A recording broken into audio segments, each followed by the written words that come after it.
Um, as Dustin mentioned, every year I conduct a survey of data professionals, and the goal here is to understand the skills, the degrees, the background that people bring to their data career. Um, because I think sometimes, at least for me, I can get caught up in the latest and greatest technology and having to keep up with all of these skills. And we just kind of talked about it in the panel discussion. And, I think there are absolutely some of these more technical skills are super valuable, don't get me wrong, but they're not really critical necessarily to breaking into the data analytics field. And so what I really wanted to do was survey people who are working in the field and understand what are some of the common educational backgrounds, what are the job titles that maybe you can be using in your job search, what that people are actually in the field working with data, what are their jobs, and then what skills really are required. And I think this actually pairs really well with Dustin's presentation about the job market. So this is more so about people working currently in data. I want to try to get us back on schedule, so I'm going to keep this really brief. But this report will be available on our website within, I would say, a week or so after this event. Anyway, so if you're on our distribution list, we will notify you when the reports are available. So I want to share with you some of the initial insights. So I always like to include demographics. One of the things that I'm particularly passionate about is making an effort to collect a set of diverse responses. So I'm really proud that over 50% of respondents are female. That's just particularly exciting for me. What you should notice though, or know about the survey results here, is that we have most people are data analysts and data scientists responding. So if you're looking to become a machine learning engineer, you can see we don't have a lot of respondents in that category. So I wouldn't necessarily use the results of this survey in your job hunt if you're looking to become a machine learning engineer. But, and I think the same is true for executive level folks. This survey, most people were either entry level, mid level, or senior level. So keep that in mind as if you do get the report, if you read it, keep that in mind.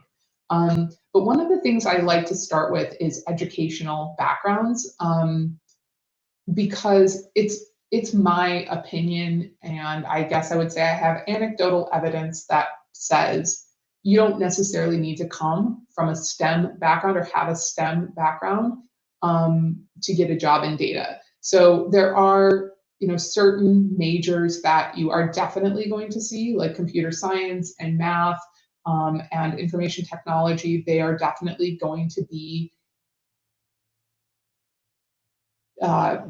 degree programs that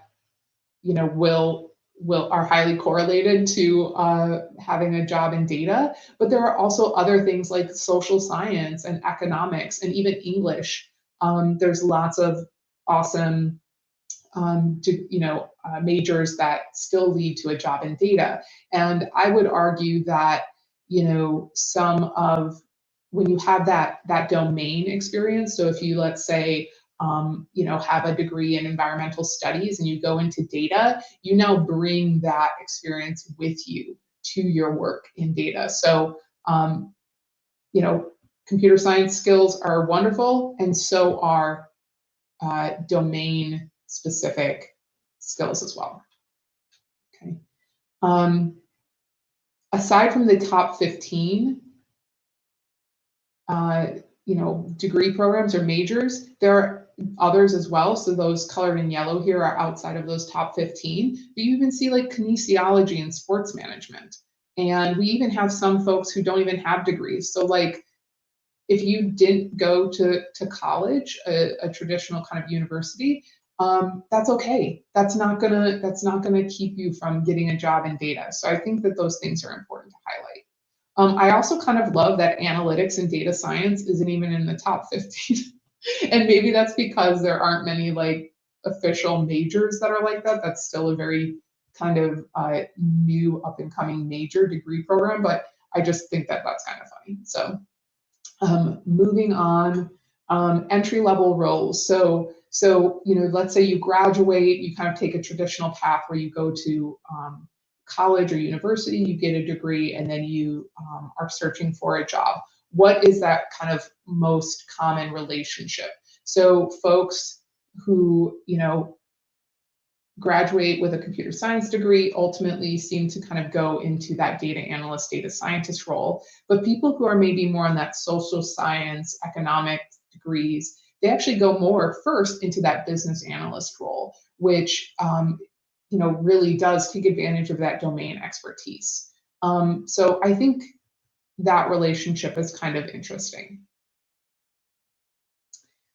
Certainly nothing that, there's no requirements here. This is just what other people have reported their experiences to be. But throughout this, oh, sorry, someone's telling me to zoom in briefly. Let's really see this a little bit bigger. Here we go.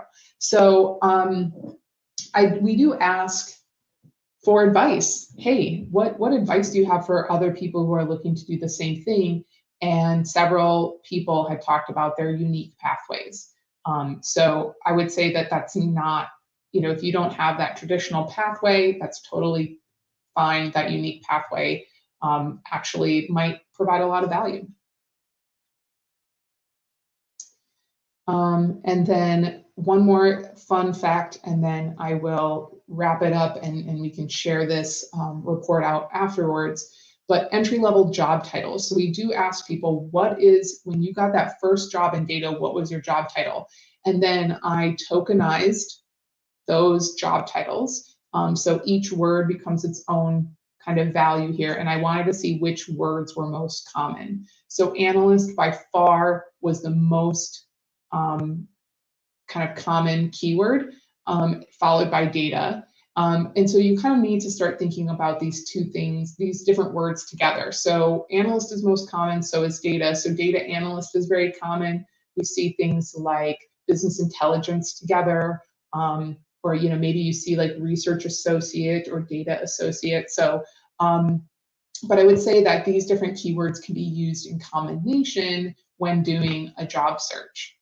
So again, I know that this is the last chart that I'm going to talk about, but I do go on to analyze the skills needed in that first job, the skills needed for data analysts or even business analysts in those jobs. So definitely keep your eye out for this report. Dustin and I think we'll talk a little bit more about it, where you can get these reports in a little bit. So that is that's all I'll share for now.